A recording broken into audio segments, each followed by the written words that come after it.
حتى إذا ما جاءوها شهد عليهم سمعهم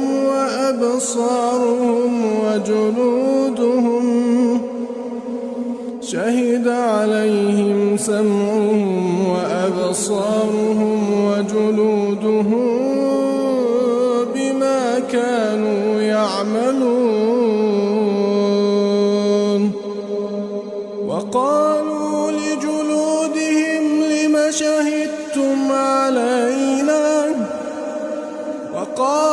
لجلودهم لم شهدتم علينا قالوا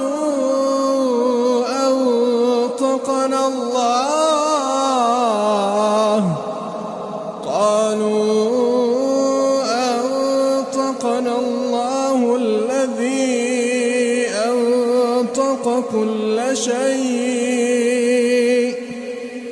وهو خلقكم أول مرة وإليه ترجعون.